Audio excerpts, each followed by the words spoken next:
do my part. I will sing them louder.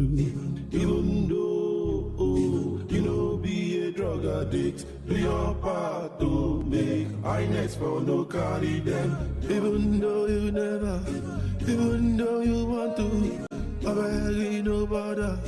They go on do you, even though you didn't know, now you know. Drug abuse is bad, even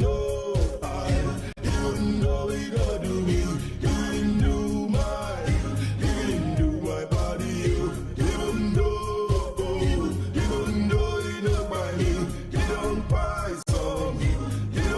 somebody, even though you never, even though you want to, I ain't no bother, big old wound to you, even though you didn't know, now you know, drug abuse is bad, even your friend says it's cool, don't fall for it, don't fall for it, even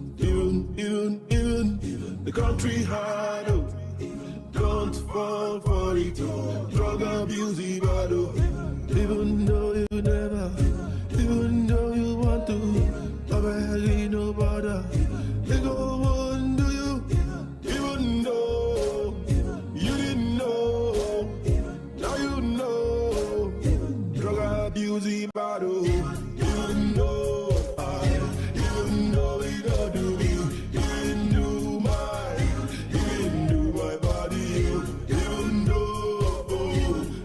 though you don't buy me, you don't buy somebody, even though you never, even though you want to, I ain't no bother, big old wound to you, even though you didn't know, now you know, drug abuse is bad, even though you didn't know, now you know, drug abuse is bad.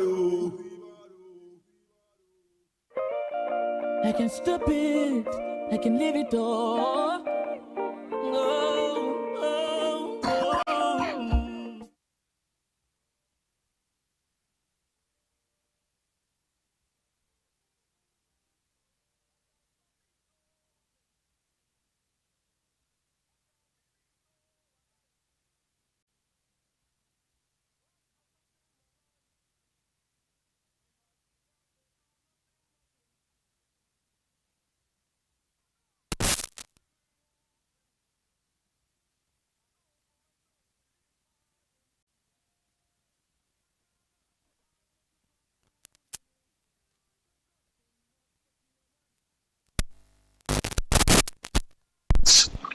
Of April 2024. We'd like to welcome every of our compatriots across Nigeria, Africa, America, Europe, Asia, and even the Middle East. Thank you once again for being part of our conversation today. And I'm going to be your host on this conversation this afternoon. Femi Babafemi is my name, your regular host on this program. We're live from the national headquarters of the NDLA, that's located in the nation's federal capital territory, Abuja here. I would also like to inform you that indeed this is a platform where we share information, knowledge, and raise awareness about substance abuse and its devastating impact on human lives, public health, and our environment. This platform also serves as a channel for us to provide all of those struggling with substance abuse the needed help and treatment. It is equally a means to update you about all the activities of the agency, especially what we're doing to curb the scourge of substance abuse and illicit drug trafficking, as well as getting your feedback. All of these are very key and important to us. We have our guest today on well seated, and she's somebody who is versatile in the area. We'll be discussing today, and that she will be coming on shortly after some of our preliminary conversations or remarks, and we'll bring her on. But then she will be taking us on some 40 minutes presentation, talking to us about understanding psychological first aid in youth substance abuse prevention and treatment. I'm sure quite a number of us would have heard about first aid. Even some have first aid buses in their homes and all of this. But then today we're talking of psychological first aid. It may not be that box that you have in your homes or in your offices or in your schools, but then this is psychological first aid. So how does this work, and how does this impact on youth substance abuse prevention and treatment? Our guest today, who is a clinical someone we have known and come up for quite some time now, and who has indeed given a good account of us. I'm sure you would understand it better when I'm going through her profile. She is Najatu Garba Ahmed, but then that's all I will leave you with at the moment. When I introduce her fully, I'll be going through her profile so that you can have a better understanding of her. Then I'd like to also tell us that indeed this conversation is recorded and is streamed live on our other social media handles. That is at NDLA01 on Facebook and at NDLA_Nigeria on YouTube. So you can always go back to and take a listen to the recording and even share with others. That's for those who may not be available at this hour, or who may not have the time to participate fully, but then they can always get back to take a listen and benefit from the great insights that will be shared on this conversation today. Before I invite our guests to make our presentation, let's also remind you of some of the activities of the agency this past week, and that will come in our news highlight segments that will be taken by two beautiful ladies, that is Blessing and Netta. Ladies, let's have the updates for this week quickly. Thank you.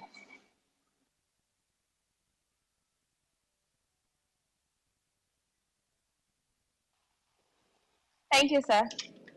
Good day to everyone, and thank you for joining us on this week's X Space. My name is Blessing Tarfa, and I'm being joined on this segment by Netta Nwadozie.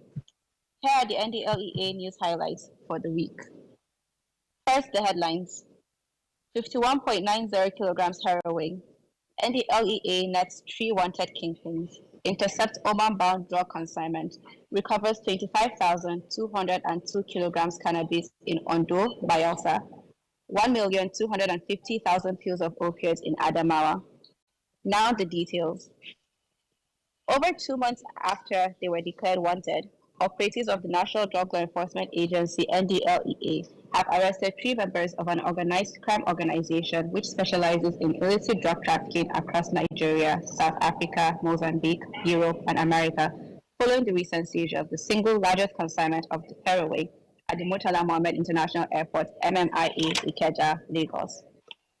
A total of 51.90 kilograms of heroin had been recovered from members of the drug cartel in an operation that began 10 February 2024 at the Sako import shed of the airport's cargo terminal. The consignment was concealed in 15 cartons of 2,300 watt metal cutting machines, with no less than 45 blocks of the illicit substance weighing 49.70 kilograms recovered from the equipment, while additional 2.2 kilograms was seized at the syndicate warehouse in Ayobo area of Lagos.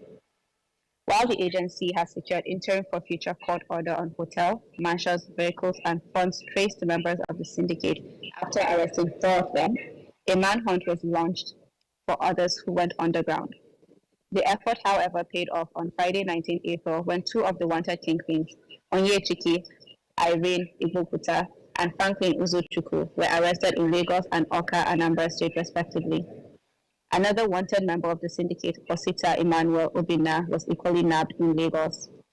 In the same vein, the attempt by a suspect, Ihiakara Ifeanyichukwu Festus, to export a drug consignment through the Terminal 2 of the Lagos airport to Muscat, Oman via Ethiopian Airlines flight on Thursday, 18 April was spotted by NDLEA officers.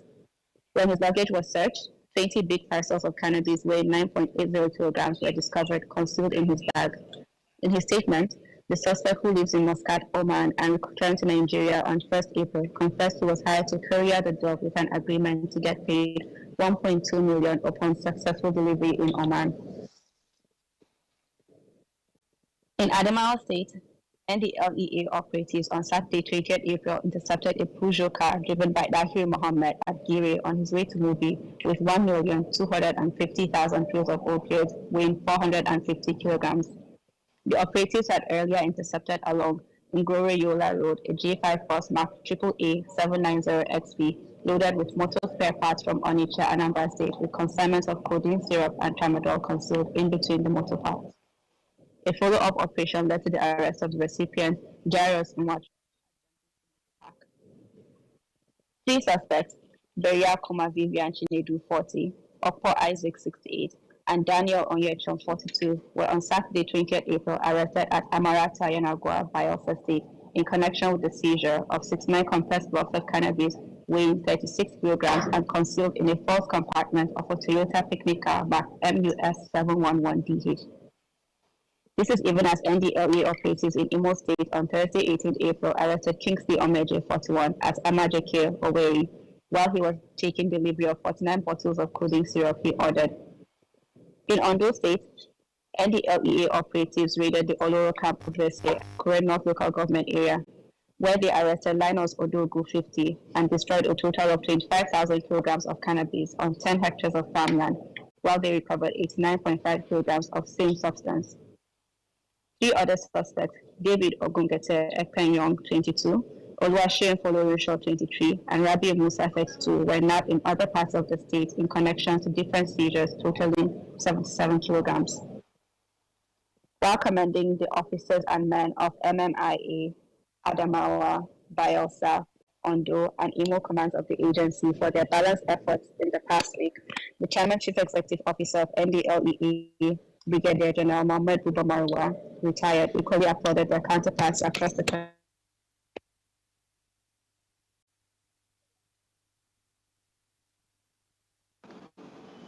While commending the officers and men of the MMIE, Adamawa, Bayelsa, Ondo, and Imo commands of the agency for their balanced efforts in the past week, the Chairman Chief Executive Officer of NDLEA, Brigadier General Mohammed Buba Marwa, retired, equally applauded their counterparts across the country for intensifying their water advocacy lectures, thus creating parity between their drug supply reduction and drug demand reduction activities. That's it on arrest and seizures. Over to you, Netta. Thank you, Blessing. My name is Netta Wedozie, and here are some of the water activities across the country for the week. Addressing the problem of substance abuse requires concerted effort and grassroots actions that promote prevention of drug use by individuals. The National Drug Law Enforcement Agency, NDLEA, through the War Against Drug Abuse WADA initiative, is creating a culture of prevention and raising awareness by interacting with people in communities, markets, schools, and worship places across the country. On Wednesday, April 17, 2024, the Ogun State Command of NDLEA extended its WADA sensitization program to the Methodist Church, also known as Bishop Court in Abeokuta, where they enlightened members about the dangers of drug abuse. The following day, April 18th, the Anambra State Command delivered a WADA sensitization lecture to traders at the Timber Market in the heart of Umuoko, Oka, while on Friday, April 19th, the Benue State Command extended its outreach efforts to St. Dominic High School in Makurdi, where students and staff received a comprehensive WADA advocacy lecture, emphasizing on mechanisms to support drug use prevention within and outside the school.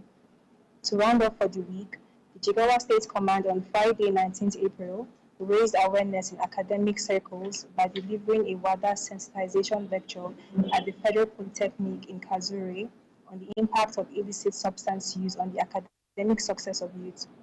That's the update for this week. My name is Netta, and I hand you over to our host, Mr. Femi Babafemi. All right, thank you very much there. Blessing and Netta, thanks for the updates. I'd like to welcome everyone back from our news highlight segment. Now let's remind ourselves about some of the rules guiding our conversation or engagement here today. Please let's ensure that when we approve you to be on the speaker's corner, ensure that you remain muted so that until after our guest finishes her presentation, and then we'll start inviting individuals to unmute themselves one after the other to ask questions or interrogate her presentation, or even make contributions, as in also share some of their own experiences.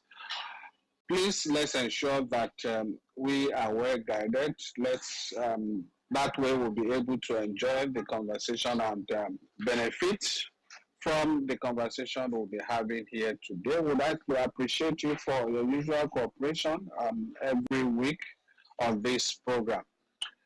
Quickly, before I bring in our guest or I pass the mic to her, let's also remind this call center that is an initiative, a call center where we have quite a number of experts, professionals ranging from counselors, psychologists, psychiatrists, psychiatric doctors, as well as psychotherapists, clinical psychologists, all of them working 24/7, running shifts at the center. Apart from attending to people physically, they can as well, basically what we have there is a toll-free helpline through which they can attend to people from every part of Nigeria. All you need to do is right in the comfort of your homes without the fear of being judged or being stigmatized. Put a call through to our toll-free helpline 0800 1020 3040, and you have experts on the other side attending to you to run you through the process of recovery and support you all the way.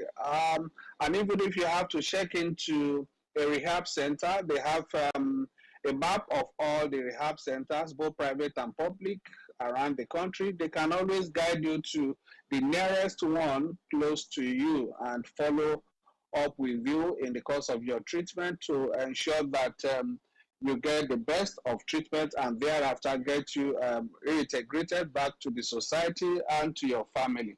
That's exactly what we do at the NDLA's call center. We have quite a lot of experts there, always ready to support you, to assist you with teletherapy and other psychosocial support services. That's that. Now we've gotten to that point, the high point of this program today, and I'd like to bring in now our guests. We have quite some of our compatriots already on the space. Okay, maybe I should. Okay, let me quickly introduce acknowledge Dr. Abdullahi. Dr. Abdullahi is of the Ahmadu Bello University Teaching Hospital Zaria. He is a regular compatriot on this program. We also have drug abuse and illicit sex. That's the handle. We have also a compatriot out there in Chicago, Illinois, Dr. Loretta. Thank you, Loretta. I know it's very early in the morning out there. We have our AGN, Abdul Ganiyu, that's popularly known as AGN. We also have Black Mind, our commander in Kwara, Bashir Ibrahim, Petit, Suleiman, Zana Buka, Anu Oluwapo, Baba Shola. And I was trying to note I was trying to know quite where we'll be coming after the presentation. We'll still acknowledge more people. But quickly, let me introduce formally our guest today. That is Najatu Garba Ahmed, who is a clinical psychologist, a wellness therapist, and mental health advocate. Her educational journey took her to India, where she acquired a wealth of experience working in advanced de-addiction centers and mental health facilities, both in India and Nigeria. Throughout her career, she has provided psychosocial support, psychological first aid, assessments, diagnosis, and treatment to individuals of different age groups and backgrounds struggling with mental health issues or physical ailments. Najatu has also skillfully led group discussions for patients dealing with substance use disorders, mood disorders, anxiety disorders, and other neurotic and psychotic disorders. She plays a pivotal role in crisis support, professional guidance, and problem solving. Notably, Najatu has been involved in impactful projects in Nigeria, serving as a dedicated telephone counselor and provided psychosocial support to over 1,000 individuals between 2021 and 2023. That's Najatu for you. Okay, she's her professional focus goes beyond addressing illness models. She harbors a special interest in promoting individual wellness. Her passion lies in guiding individuals through life's journey, equipping them with essential life skills and fostering the adoption of healthy habits. Her ultimate goal is to cultivate resilient, healthy individuals and contribute to the betterment of society at large. Najatu is also a manager, business enthusiast, and an EAP, that's Employee Assistance Program expert. She is a member of Nigerian Psychological Association, NPA, and Employee Assistance Program Association of Nigeria, that's EAPA. Whew, that's awesome. Let me stop there. Now, please join me in welcoming Najatu Garba Ahmed as I invite her to unmute herself while we listen to her discuss our topic for today, that is understanding psychological first aid in youth substance abuse prevention and treatment. For the next 40 minutes, please go ahead. Let's listen to you, Naga. Thank you. Thank you very much. Hello, good afternoon, Mr. Femi. Good afternoon, everyone. And once again, I'm welcoming everyone to today's chat on psychological first aid for youth prevention and treatment. I'm thrilled to have this opportunity to discuss this very important topic because, I feel like it's long overdue. So Mr. Femi has authorized that I have the floor for 40 minutes. I'll try my best to respect time. So for the next 40 minutes, I'll touch a little about substance abuse, because before we understand how we can apply psychological first aid, we need to have the knowledge of what we need to know before we can apply psychological first aid in youth substance abuse. I'll also touch on the principles of psychological first aid and how we can apply these strategies. Where do I begin? So Mr. Femi has helped me in introducing the topic. When we hear about first aid, most of us, what first comes to our mind most likely is the first aid kit that we all have in our homes, or most of us have in our homes. And when you open the first aid kit that we have in our homes, we find, things like, let's say paracetamol, pain relief, anti-allergy, just, medications that can just support us for the meantime. Maybe we have a fever before we can go to see the doctor, before we think, oh, this is severe enough to see the doctor. We can actually, make use of those tools inside the first aid. So in the clinic, or in relation to that, or in line with that, on the other end, when an individual around you is presenting a case of concern, but then this time is not a physical ailment. It's probably psychological, it's probably substance. You don't really have to use that kit that you have at home. What you would need to use is the psychological first aid. So in brief, I would come back to that, but in brief, psychological first aid basically is a tool that a person would be better equipped with those tools to support an individual in distress, or to help or to assist an individual with substance use issues, or who uses substance. So before we delve into psychological first aid and what we can find inside that kit, and how we can even apply it, we need to understand substance use properly, just the basics. We all know that when we talk about substance use, it is a public health concern, a significant public health concern worldwide. And from NDLEA and other, sister organizations of even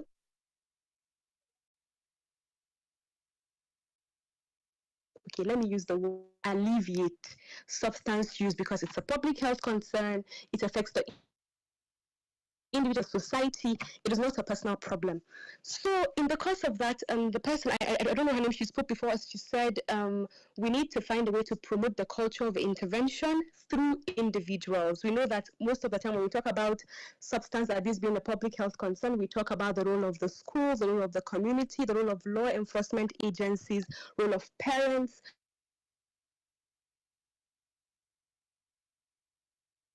have a role to play. One way to do that is through psychological first aid.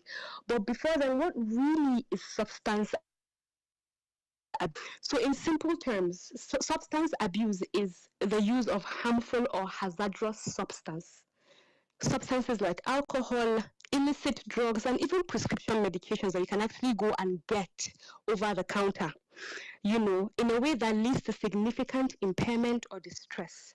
So what I'm trying to say is that it is not the use of substances that have been banned. It is also the use or the misuse of substances that you can actually that you can get a prescription for, and then you misuse it you abuse it. That is basically substance abuse. You are abusing the substance. And substance abuse, it comes with a range of behavior, from occasional misuse, as I have said, can lead to addiction or dependence, and can also have serious consequences for physical health, for mental well-being, even with the way you can relate with other people.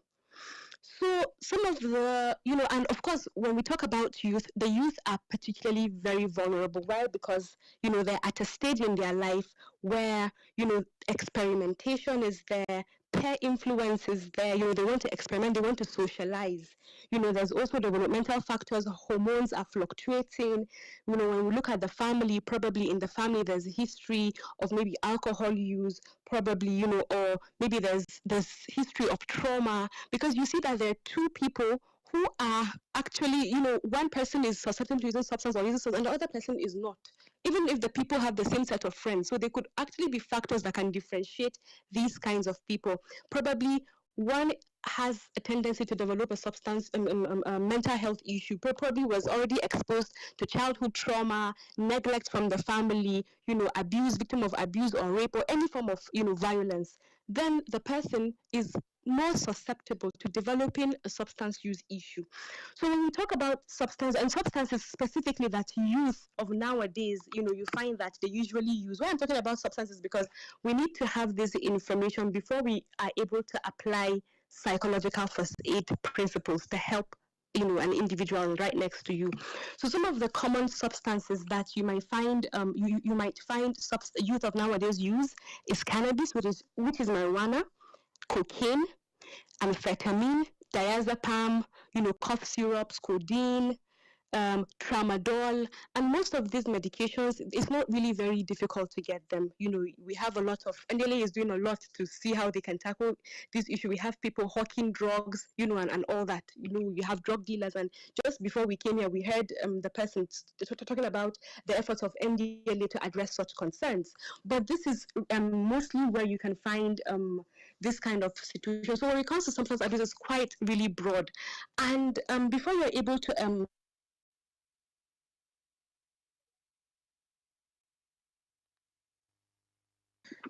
sorry, I was lost for a second. So before we're able to apply logical first aid, we need to understand the causes of substance abuse.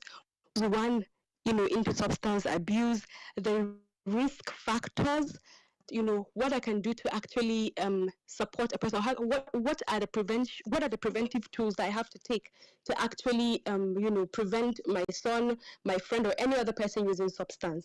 So now that we understand the basics of substance abuse, and okay, some of the little signs you can know if a person is using substance, specifically for youth or for a young person, for example, you notice that probably there's a decline, in academic performance. There's probably, withdrawal when it comes to social interaction. Even at home, the person would usually like to just be in their space. They like to be in their room because they don't want to, the parent to notice or the sibling to notice, so they'd rather be on their own.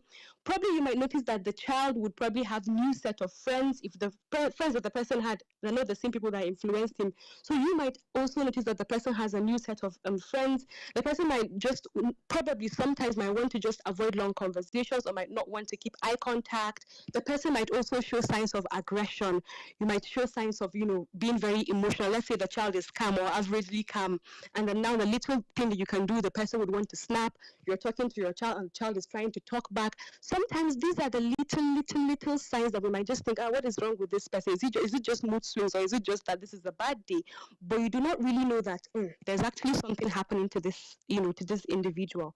So things like even personality changes, premorbid, what the person used to do or what the person used to like. Let's say the person used to like to, probably go for a ball in the evening. The person doesn't want to do that anymore. The person would like to probably want to hang out with friends or go somewhere, just be by themselves. Then you know that these are things that I should actually look out for. That is this a suspected case of substance abuse? So what happens after that? What happens after that is psychological first aid. So first of all, I would so the topic is psychological first aid in youth prevention and then treatment. However, when we talk about psychological first aid, it is actually looking at it's not an intervention, but it can also be said as an intervention. A person has a substance abuse problem. So psychological first aid is a supportive approach, designed to provide immediate assistance, just like the kit that you have at home. So it is designed to provide immediate assistance and emotional support to those people that are experiencing stress or crisis. And the stress or crisis that we're talking about is a stress or crisis that comes with substance abuse, the stress or crisis that comes with stresses of life, because we know that when we talk about what really makes a person take substance apart from peer pressure, we know that, when the person is probably have issues with life, maybe financial difficulty or maybe relationship issues with peers, these are things that can. So before a person, no one is born, no one just wakes up and says, you know what, I want to just be someone that has drug addiction. So no one plans for that. So there are things that predisposes people to. So psychological first aid is that tool designed to help you de-escalate the stress, it helps you address your psychological concerns, and helps you seek help, because the aim of first aid is to preempt you to actually seek professional.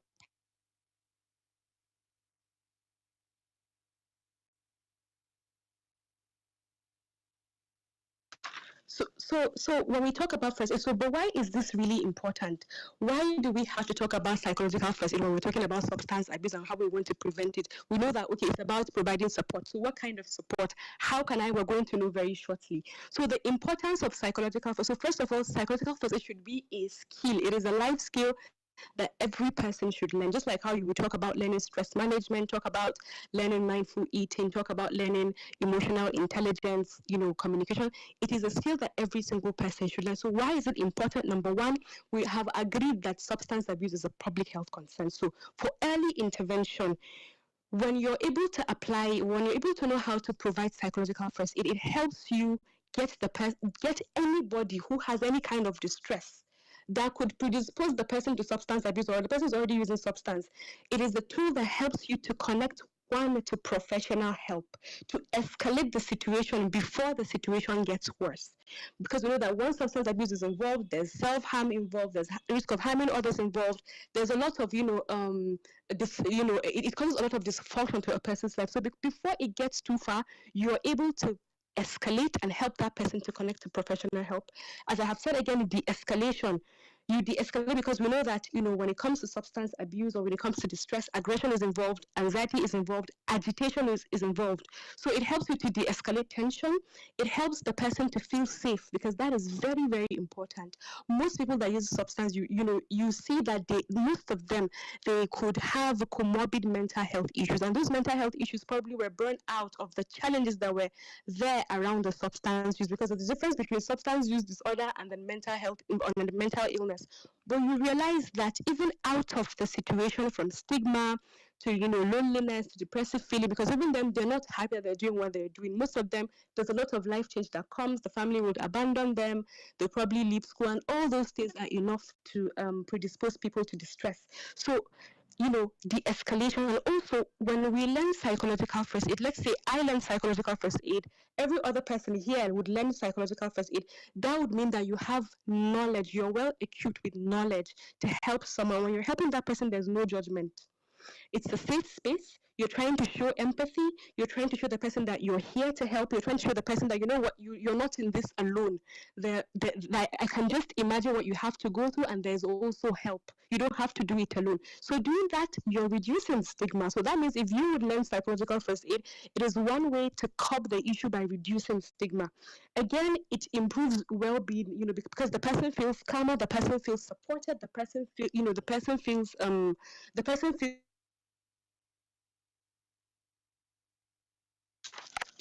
the person feels heard. So now we're going to go straight into psychological first aid. What are the principles of psychological first aid? You can feel free to grab your pen and your paper, because this is something that you would definitely use, because when you turn left, right, front, and back, it is very possible. I'm sure you have people around you that are going through so much.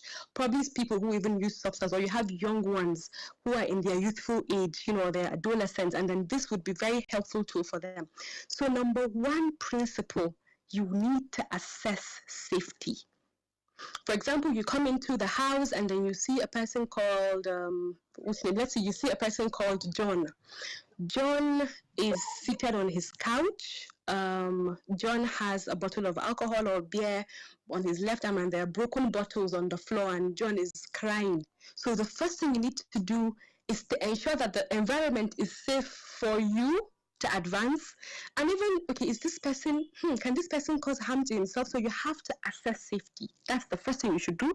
And then you should also consider that, you know, this person that I want to help, which stage is he at the moment? Is he experiencing withdrawal symptoms? For people who do not know, withdrawal symptoms are symptoms that a person experiences when he has withdrawn from taking any psychoactive substance or any substance that is capable of causing dependence. Substances like tobacco, substances like alcohol, you know, like diazepam, codeine, all those substances. So once the person hasn't taken them, probably has already been dependent on the substance, and the person stops to take them for a while, most likely the person would face what we call withdrawal symptoms, and they're physical withdrawals, they're emotional withdrawals. So you have to understand, this person that I want to talk to right now, I want to provide psychological first aid, is he currently intoxicated? Is he experiencing withdrawal symptoms? Or is he just at risk of self-harm? Also, you also have to assess their emotional state, because it's very, very important that the fact that I step out of here, what's going to happen to this person? Would he probably want to overdose? Would he want to just go and harm themselves? Is it safe? So that's the first principle of psychological first aid, assess safety. The second is to show empathy, which is, I guess, one of the most difficult things for us Nigerians. Show empathy and be non-judgmental. It's very difficult to say, but why did you start now?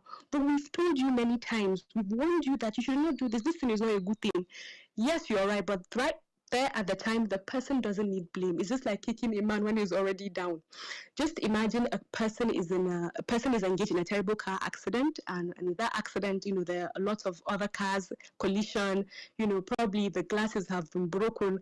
At that point in time, you don't want to ask, and then there's a person injured. So at that point in time, you don't want to start saying, but who drove first? Why was this person driving fast? But it was just, no, the right person right there. The most important thing is the person who is hurt. And it's the same thing when you're offering psychological first aid. You don't want to ask too much of questions. You don't want to ask, you have to ask the right questions, but most importantly, show empathy.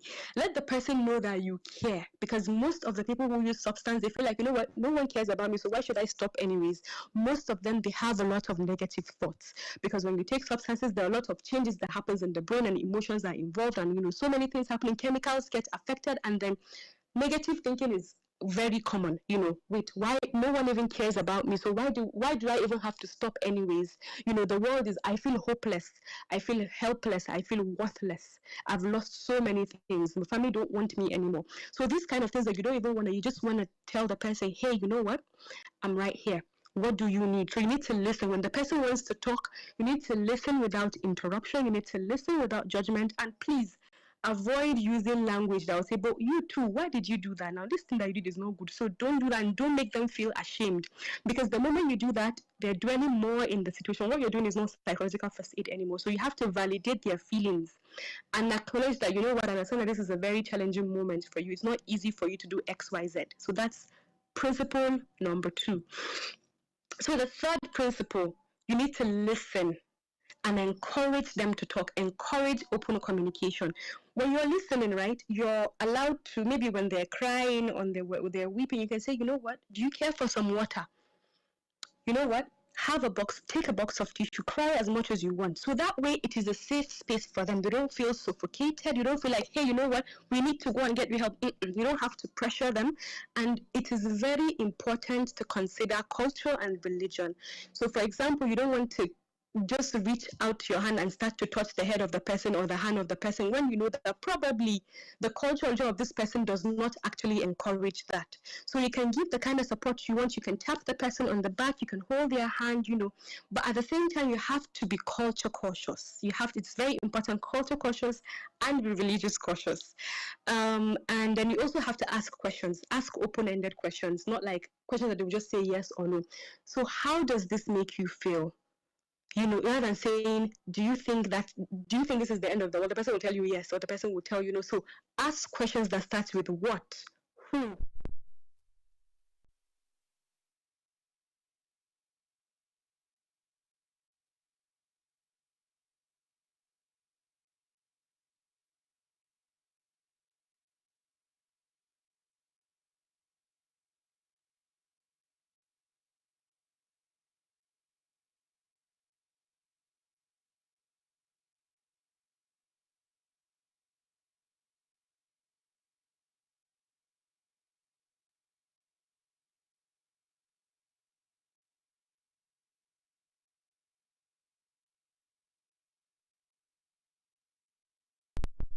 Whatever we talk about here, X, Y, Z, no one would know.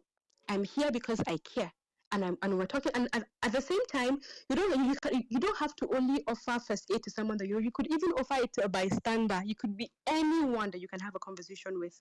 So that is about the third principle of psychological first aid.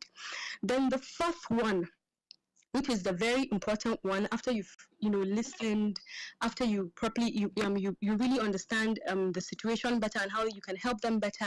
They have spoken, they felt heard, they probably understand that, oh, you know what, I need help. That is it. So that alone is enough to say, you know what, you're not alone.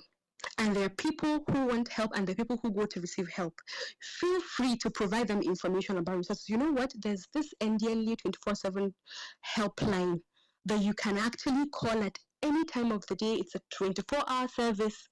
The only thing you just need to do is to call, and the person who would take because you need to assure them, you need to have the full information, because whatever you're going to tell them, go here, ensure that it is safe for them.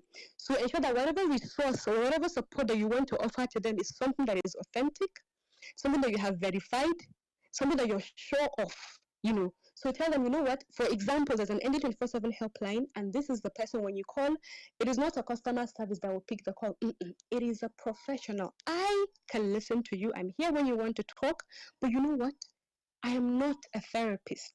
From what you're saying, from the question, I think someone that can help you better understand the situation, help you get help, is someone who is a professional. So when you call this line, you can call in time of the day. These people are people that would help you.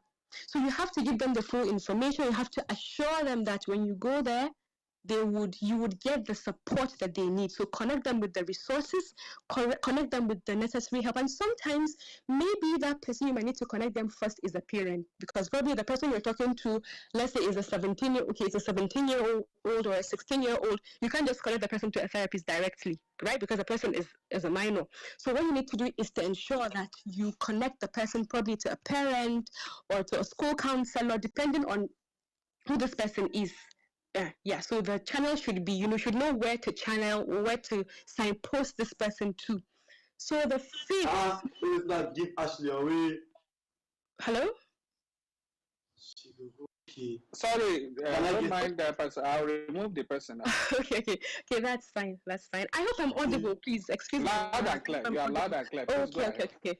So the fifth principle, promote self. So please don't forget that all these principles I'm talking about is the person who already has a substance abuse problem. I have not spoken about prevention yet. So the fifth principle, which is very important, is to promote self-efficacy and hope. You need to know how to give hope to that person before you move your head away. Sometimes when the person takes substances, there are many times where depression is involved, and you hear people saying things like, if you're unlucky, they will not tell you directly, you know what, I want to end it all, but they're going to give you signs like, you know what else, like the world, like I don't even know what the future holds. I don't see a future. The world is just gloomy and dark. I feel hopeless. I feel worthless. I feel helpless. These are the kind of things that you should actually very much closely look out for, because most times people with substance use issues sometimes, or people who abuse substance, because I have explained how the emotions can they're usually in a very vulnerable situation, especially when there are lots of things happening around them. So you have to ensure that you're able to instill hope in them. You're not a professional, but in your own capacity. Instill hope, and then again, focus on their strength, make them resilient. Identify and tell them, you know what, there are a lot of healthy coping mechanisms that you can use to manage stress. I understand that right now you're very stressed, but guess what? There is a way out. It doesn't have to be like this every single time. So that way you're validating and I tell them, you know what, there's a way out to manage stress. This is not the only way to go about it. And also you need to encourage them, hope for recovery. You know what, you can actually recover from this. So all these things are principles that you would really want to use when you're trying to offer psychological first aid. Again, you have to respect confidentiality, because during psychological first aid, very much possibly the person feels very safe. The person might tell you a lot of things that you don't want to just go and tell the next person like that. So you have to maintain confidentiality because this is ethical.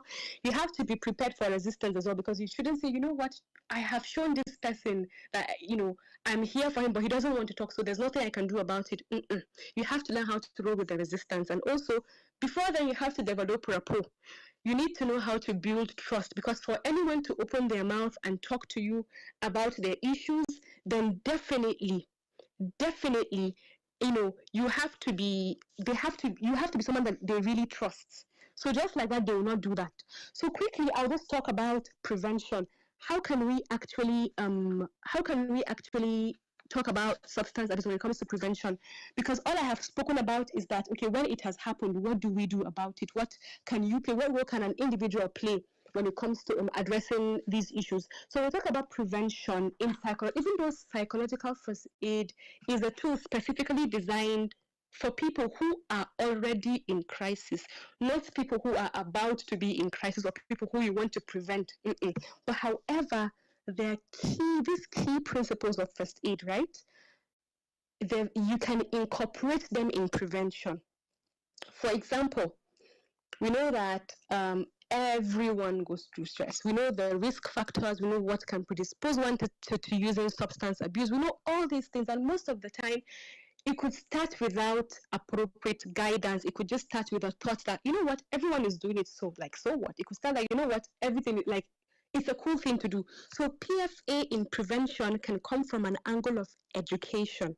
So we need to, number one way of applying PFA in prevention is through education.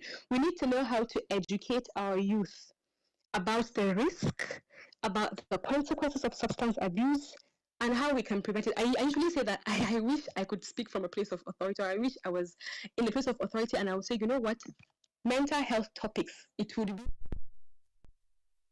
incorporated in syllabus in schools, because most of these little things like, I am stressed but I don't know how to cope, but my friend told me that, you know what, you can just take a pill and sleep.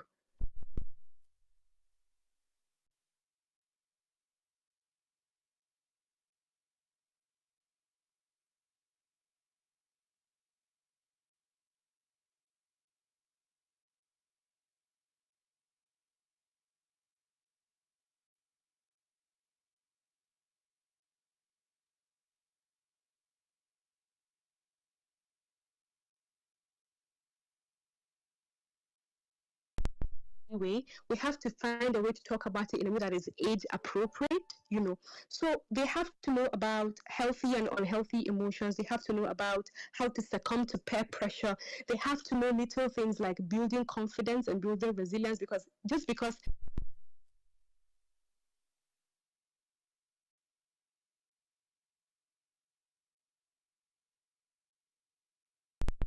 comes to community sensitization, so I feel like when we have these things, prevention efforts should focus on promoting informed decision making, and how we can actually have healthy coping mechanisms and how we can curb this issue. Another thing is, another way you can also have psychological first aid as a preventive measure is when we have policy initiatives. As I have said, this is actually a collective effort. Yes, individually, I as an individual can know the skill and I can actually apply it.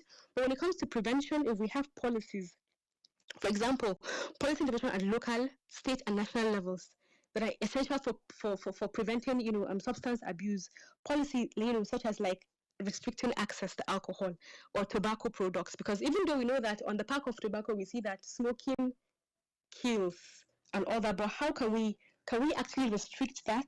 Implementing age-appropriate regulations on drug abuse and, enforcing penalties. And I've said NDLEA is doing a lot when it comes to all these things. Also, policies about drug trafficking and deter youth from engaging in substance abuse behaviors. So all these things are things that can actually be inculcated when we're talking about wanting to prevent or wanting to employ psychological first aid in prevention. Another thing is how you can actually use first aid in prevention is that same principle when a person is in distress or not, sit with the person. Hey, you know what? You seem really upset about something today. Do you want to talk about it? Are you okay? Do you need someone to talk to? Know that there's a soft couch on my shoulder and you can lean on. Talk to me. What is it? What's the matter? Oh, you know what? There's this, in my family, there's a lot of chaos that is happening, that's going on, and I'm not able to sleep. And whenever I come back home, maybe let's say mom and dad are always screaming. At the same time, I'm having a lot of relationship issues with my pair, and even after that, I'm not probably doing well in school, and I just feel like the world is just moving upside down. Even at that point in time, you know that if you should leave this person like that, there's a high chance that the person might use substance to cope. So they are not using substance yet, but you can still employ those principles. Number one, assess safety. Number two, okay, listen without judgment. Same principles. Listen without judgment. Okay, really? Okay, do you want to talk to me more about this? Okay, so when you say this, what do you mean? You know what? I'm sorry you have to go through this. This is so much for you, but you know what? You're actually strong. I mean, the fact that you feel what you're feeling right now doesn't mean that you're weak. It just means that you probably got tired of being strong. So give them hope, give them resilience, show empathy, show that, you know what, there is help. Do you want to talk? Do you want to talk to a counselor? Do you want to talk to a psychologist? Do you want to talk to a professional? Because feeling overwhelmed, when we feel overwhelmed, we would probably, want to probably find other ways that we probably want to cope better. So, that way you're providing PFA in prevention. You understand what I'm trying to say? So all these principles can actually be put into place very well. Those 6 principles that I have given, they can actually be very much put into place when it comes to prevention. When it comes to school, I really don't know what schools are doing as well, but I feel like there is also a lot of role to play when it comes to that. When a person is in distress, keep them, sit them down. What do you need? And also, when you're also psychoeducating, right, on PFA, on prevention, it is also important to let the person know, because when you're telling them don't do this, you have to give them an alternative of what they can do. You're feeling stressed. You can ask them, are you really sleeping well? How is your appetite? Have you tried exercise lately? Because, when you're stressed and then you exercise actually relieves stress. With these things, and mind you, PFA does not make the problem. PFA is not a treatment tool. It is just a quick intervention. So don't forget that. You're not trying to provide a therapeutic intervention so the problem will go away. You're just trying to provide them that immediate support that they need. So you can tell them, you know what, I'm not a professional, but for the meantime, or in the meantime, have you actually tried maybe exercise? Because, it's probably healthy for you. You can just find a way. And also, it is mandatory. I always say it is mandatory that everyone learns deep breathing exercise. Most of the time, people just think it's just a deep breathe in and then out. So when you're talking to a person who is in distress, just like how we know, when a person drowns, this is what you should do, or this is how you should, what do you call it? I don't remember what you call it. Is it resuscitate, or what do you call it? So these little things, we should also know how you can actually learn deep breathing and, tell the person, can we breathe together? You just need to be calm, because wow, I guess your heart is beating fast right now, right? I guess you're going out of breath. Can we just sit down and just, take a deep breath? Let's do the 5-5-5 breathing technique just for 30 seconds. After that, how do you feel? Okay, you know what? I know you feel better right now. At the same time, you're still in distress. I think consider talking to a professional. So that is what PFA is all about. What else? I think I've covered most of the topic. I have covered almost everything. But the last thing I just want to say is that, again, I just want to re-emphasize that psychological first aid is not a treatment. It is just an intervention. It is a quick intervention that every person should have the skill to be able to help the next person in need. What we don't know is the little we can say can either make a person or break a person. I've seen a lot of, or I've heard due to my, experience working as a clinical psychologist, most of the times, because the person right next to the person who has substance use issue or who is in distress did not know how to de-escalate, it made the situation worse. Either we said the wrong thing, or either we intentionally or unintentionally stigmatize the person. The symptoms of the person, they increase, and before you know it, the person is even more in distress than how you met him. So because of that, that way, that is one way we can actually learn that skill, because it is very important. Everyone should learn psychological first aid, because what? You don't know when any person can be in it. Anyone can be in crisis. So I think I've come to the end of the topic, and if I have not missed any important thing, or probably people would want to ask questions, and I'll be happy to answer in case I have missed a very important point. But it's a very straightforward topic. It's very easy, and again, any person can learn it. It doesn't have to be a professional. But you're not a professional, you have to know your limitations. Just because I said, learn deep breathing means that if you're in distress, deep breathing is enough for you. Just do deep breathing and you'll be okay. You don't have to use any. It's just for that immediate support. So thank you, Mr. Femi. I think I've come to the end of the presentation. Awesome. Thank you very much, Naja. Like I said before, I know that indeed you're going to give a very good account of yourself again today, and over again. How I wish I can ask everybody to clap for you at the moment. And I know indeed all over where they are, across Nigeria, America, Europe, and Asia, those that have listened to you this moment, they are indeed clapping for you. Thank you once again, Naja Tugaba Ahmed, a clinical psychologist, a wellness expert, and mental health advocate. Thank you once again. At this point, before I take contributions, questions, let me once again acknowledge, I think I already acknowledged Dr. Abdullahi of the Ahmadu Bello University Teaching Hospitals area, who is joining us on the handle of his NGO, that's Excel Mental Health Foundation.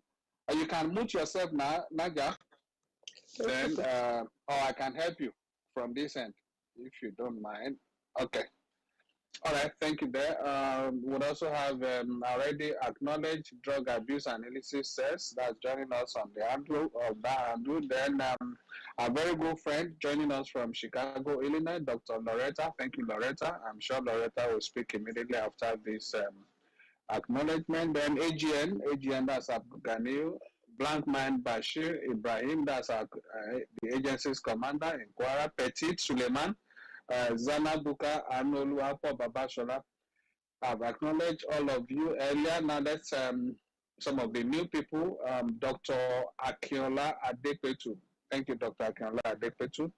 Then Rabi Mado at _ Dr. Ray. I guess. All right, thank you there, Dr. Ray. Mohammed Bafo.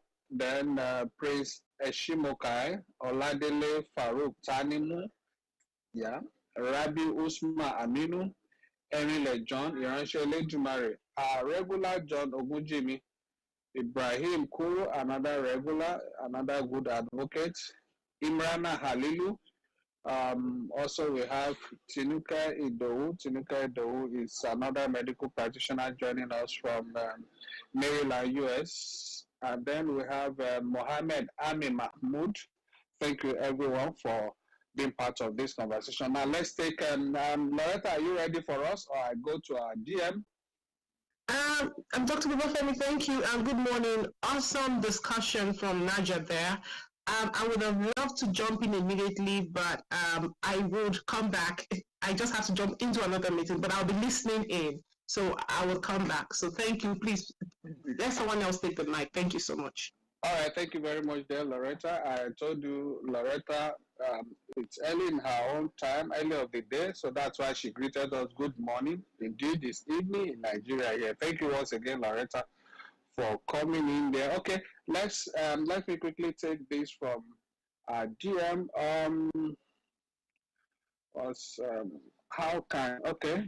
This person is asking, how can psychological first aid be fused with peer support programs to address and prevent how can psychological first aid be fused with peer support programs to address and prevent substance abuse among youth? Then that's one.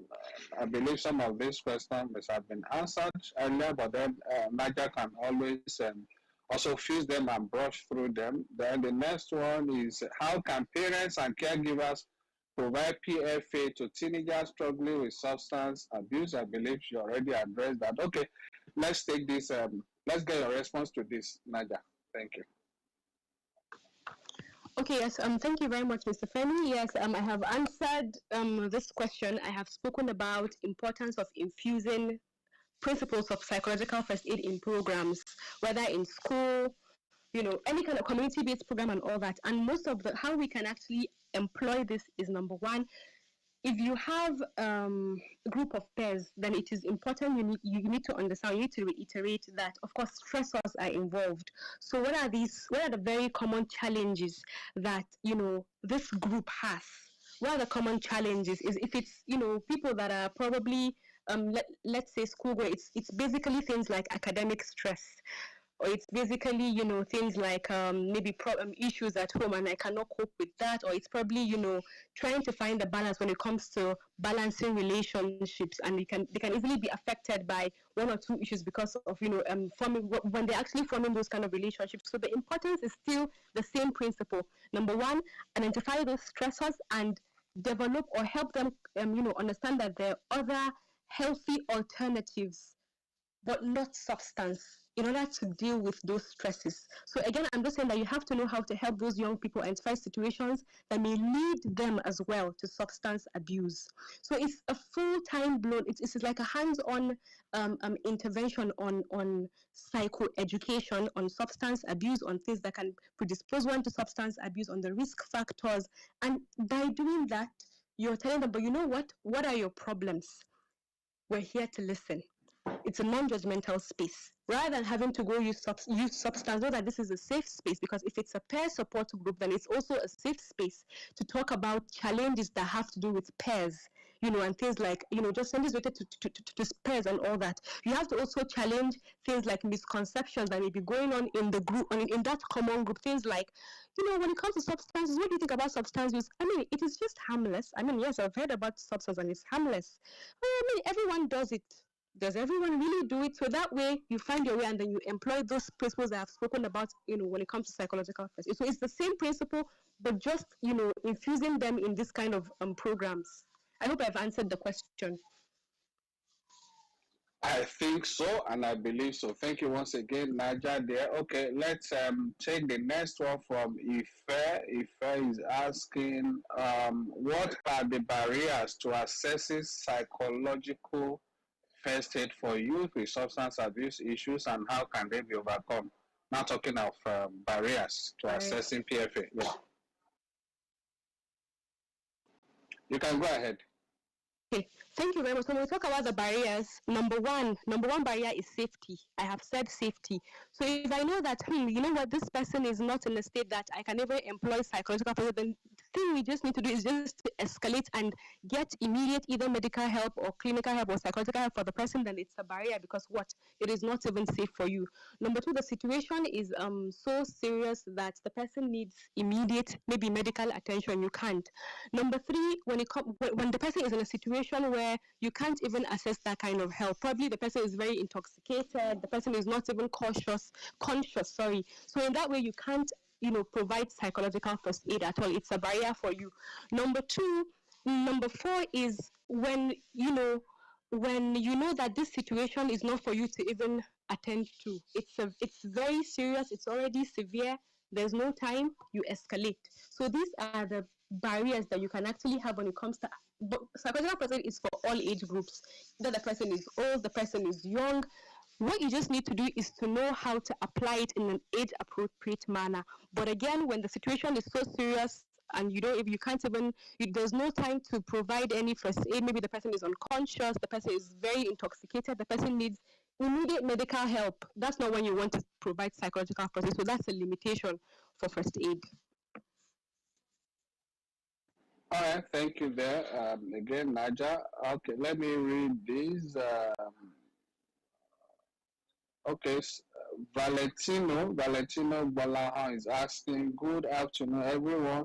please, how do you control displaying of drugs abused online, most especially the so-called celebrity smoking / displaying online, even police still guide them? Okay, I guess well, not related to what we are discussing, but then is what Naja can still talk about. You can speak to that, Naja, then we'll go to take another question. Thank you.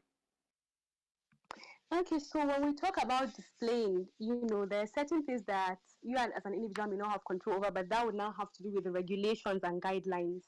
I don't know much about social media regulations and guidelines, but I know that there are sometimes when there's a display that is when you're able to display something that's too sensitive to the public or that's not very good for public consumption. I guess there are guidelines to that, or you can find other people report the account. But I guess these are the kind of things that other agencies or sister agencies can also intervene to punish perpetrators, because we say that we don't want to promote the use of substance, or we say that substance use is not something that we condone in our country or in our society, then I guess that that is also in the hands of law enforcement agencies. But I don't really know the law around that, so I was thinking the question is more towards those kind of agencies and what surrounds regulations around that. But when it comes to social media, I guess there are a few regulations. For example, I know that there's one about nudity, one about all those disturbing graphics or sexual content and all that. When it comes to drugs, I don't know if there's anything that all these agencies can also do to ensure that we're able to give a holistic approach to curbing this menace. So, Mr. Femi, if there's anything you want to add, please feel free. Yeah, all right, thank you there, Naja. Actually, this question has come up quite a number of times on this platform, and we often tell people that indeed, yes, we have a responsibility to curb substance abuse and the dealing or trafficking in such substances, but then we are not empowered by laws to go, to control what an individual puts on the internet, especially their content. But then, if that borders on selling, advertising, or dealing in illicit substances or trading in illicit substances using the internet, then we have something to do. But in this case, what he is saying has to do with the glamorization of substance abuse, which basically borders on the use of substances by some celebrities or trying to use it to promote their content, especially those in the music industry. And one of the tools, one of the things we have done in this area, which we are still doing, is to engage with stakeholders in that sector, that is both the music and the Nollywood industry. We've had meetings. The chairman of the agency, General Maha himself, personally has had meetings with the leadership of the Nollywood, that is the leadership, that's Actors Guild of Nigeria. We have had meetings with them, and we're still relating with them very well. I'm very much in contact with them. I relate with the president of AGN very well, and we're collaborating on that. Again, the Performing Musicians Association of Nigeria, recently, the chairman himself was in Lagos, and he visited their secretariat in Lagos, where he had meetings with the leadership of that organization, just to also get their buy-in into this effort and get their cooperation, so that their members can stop, rather than using their platforms or their music to promote substance abuse, should use that to encourage good behavior in our society. So all of those are going on. That is engaging with the people in that sector, or people that do this, or the leadership of those organizations. That is one. Two is to also work with other government agencies whose responsibilities or schedule covers this internet space, and that we're doing. There are quite a number of government agencies that have responsibilities over some of these things. We're working with them so that some of these offensive or contents that tend to mislead youths are actually not allowed, so that because quite a number of our young people, they say these things and they believe that is the in thing. So and gradually those things create a type of drug subculture in their consciousness, in their subconsciousness, and even in reality, to the point that these young people want to do what they see their role models, the celebrities do. So all of those things are some of the engagements, some of the things, the activities of the agency in that regard. I believe that will satisfy the person who asked that question. Okay, that's Valentino. All right. I believe I've represented you well there, Naja, because you are the guest speaker here, but you have just brought me in to assist you in responding to that, especially as regards the role of the work of the agency in that regard. Okay, before I go on to the next question in our DM, I've seen on this platform, and that is Dr. Abdullah. Dr. Abdullah is of the Ahmadu, is a consultant psychiatrist at the Ahmadu Bello University Teaching Hospital, Zaria. Dr. Abdullah, are you ready for us? Yes, Mr. Babafemi, I am. Good evening to you and to all our listeners. Good evening to our presenter today. Thank you so much for doing justice to this very important topic. Psychological first aid is indeed a handy tool for this kind of problems if well deployed, like she rightly said, for adolescents with drug use problems. If we offer them this psychological first aid in a timely and correct manner, we could help them reduce distress. As most of them usually are in turmoil, they have anxiety and fear. So if we offer them this psychological first aid, we could, like she said, create a safe space for them to express these feelings and validate their experience, thereby lessening the immediate distress. With PFA, we could also help them build connections. This could be a lifeline. Offering PFA to them could really be a lifeline for these young adults. We could also help them through this PFA increase help-seeking behavior. For somebody who had thought that there is no help anywhere, through the PFA, you could actually convince them that help is available, and that could be a turning point for them in their life. And this can also increase or improve their coping skills. As through the PFA, this young adult could be taught on how to employ alternative coping mechanisms, like she said, instead of using drugs to cope with their distress or whatever it is that is leading them to the drugs. So like she said, it is a good skills to learn. You don't have to be a professional or a clinician. It is something that can be learned, just like physical health first aid, where individuals can learn one or two basic things to help people in need. These skills too can really be learned, very easy to learn, and it can really go a long way. So I do hope that it will not stop after this discussion. People will actually make effort to learn one or two things about psychological first aid so that they could use it to help people around them. Thank you very much. All right, thank you there. Very regular and constant Dr. Abdullah. Thank you for providing more insight into that. I'm sure Naga is not will not say anything to that, because he just spoke to further support what you have presented. Okay, so I would also like to acknowledge Winnie, Deborah Isaiah, Mohammed Bulama Ali, and the man in far away, is it Thailand?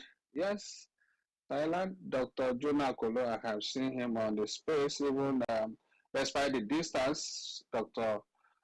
Jonah Kolo, who is an officer of the agency, indeed the head of our alternative development project, joins us from Thailand.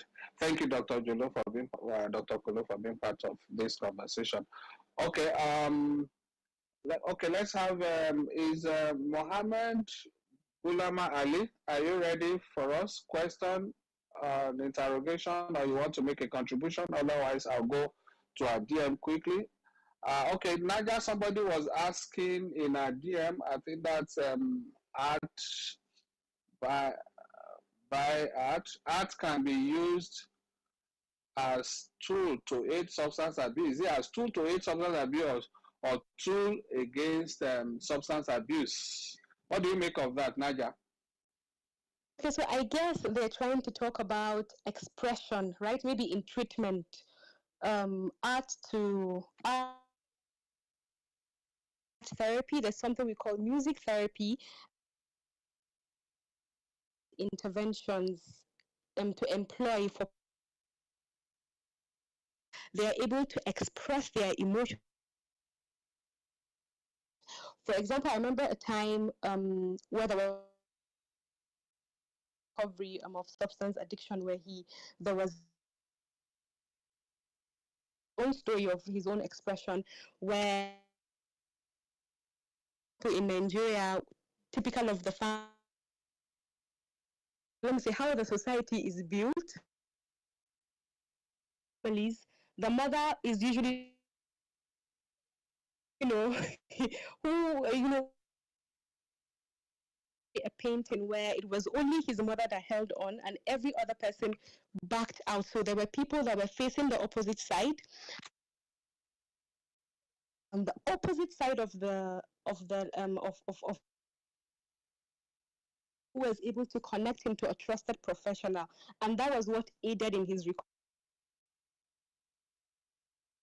He's able to express his emotions through painting. I know that people say that through expression you're able to heal. So yes, you can use art as a form of expression. It is used in treatment for people who are still in recovery. Okay, people are usually in recovery. So even as a prevention, you could use art. We're talking about groups. We're talking about psychoeducation. You could use the dangers of substance abuse. So art can treatment if that is what the person is trying. And for example, I guess even if you look at most of musicians who are able to talk about their challenges in life, they talk about the dark times, how that time was very difficult for them and all that. And you see able to be inspired by them stories. But even at that, music or art to still important too. All right, thank you there, Naja.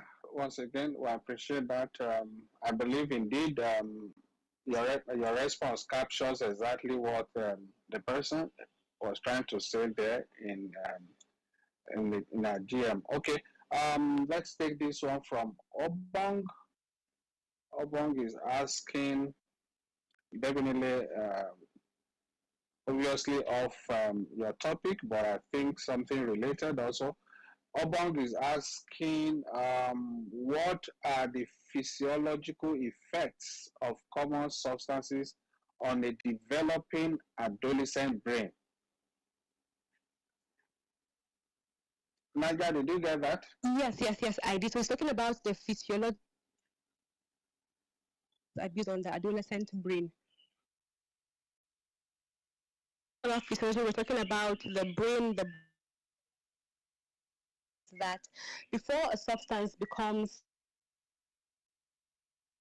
an issue that a person cannot, is that in our brain we have chemicals. I'm going to explain it in simple terms. When you take nicotine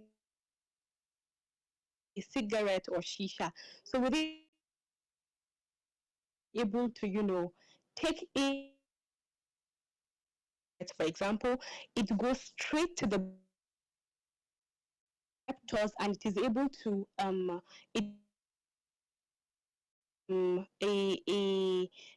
chemical highly addictive psychoactive. When we talk about that, it is able to affect it affects major functions of the brain. For that is responsible for emotions, part of the brain that's responsible for thinking. It affects your mental processes because for a very long time, you realize that sometimes when you're having conversations with them, sometimes, sadly, even after or even, long after they've been able to stay off the substance, you realize that the kind of conversations with them or the kind of thinking or the way they think, might differ a little, impairment that has taken part in the brain. So of course, depending on the kind of substance, most of these psychoactive substances, they have a lot of physiological major changes. And sometimes when the person is in therapy, for example, there's something you call opioid replacement therapy, nicotine replacement therapy, because what? The nicotine has already taken charge of the brain, and therefore before you're able to take that person off of nicotine, you have to get something you call nicotine replacement therapy. But this type of nicotine is not the same nicotine that the person is ingesting. It is a sort of like a healthier nicotine that the brain can actually get from. It kind of tricks the brain to think that, oh, this is the same nicotine that I'm able to get from that harmful substance. So of course, yes, drug substance abuse has, depending on the substance, it has a lot of physiological or biological changes that affects the brain, and even on the long run, it affects the brain development. For example, people that take alcohol as well, that in fact most of these psychoactive substances, they have a lot of physiological consequences to the brain development. I hope I've answered the question. Absolutely. Thank you very much there, Naja. Okay, I have this one from Olatunde. Olatunde is asking, how can, is commending Naja first. Okay, I must start by commending the presenter for doing an excellent job first. But my question is, how can schools management apply PFA principles enunciated by our presenter today, especially schools operating boarding facilities where quite a lot of vices are copied by the young people? Did you get that? Yes, sir. Yes, I actually did that.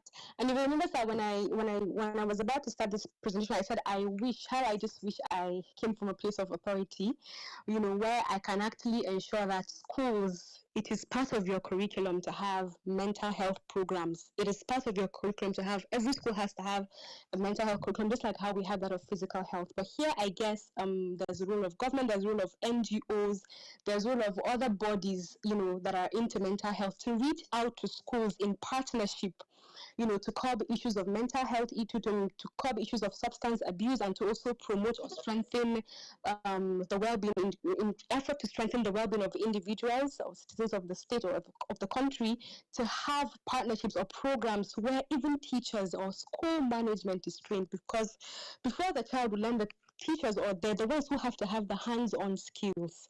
So it is now left to, okay, what do we really do now? Okay, the schools have bodies, but at the same time, who would actually now inform the schools that, this is actually a very important thing to employ in your school? So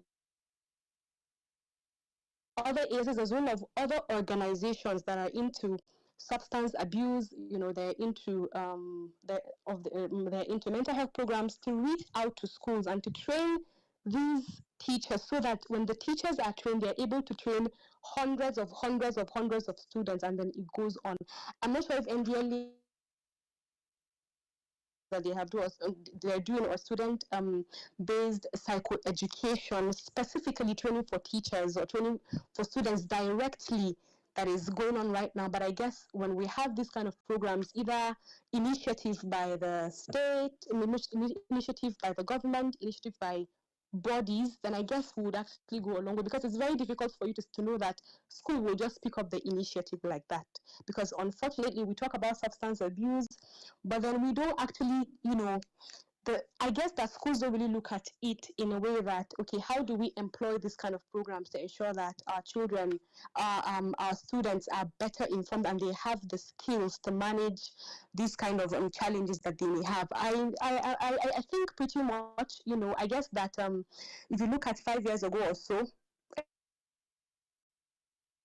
know that, okay, in a year, maybe a school just had one program only only one program that had to do with substance abuse prevention, had to do with mental health, had to do with stress management. It doesn't have to be substance abuse direct, because I remember a time where we wanted to go to a school to talk about substance abuse. I was working with an NGO, and then the school said, you know what, don't talk about substance because we don't even want you to put things in the students' head.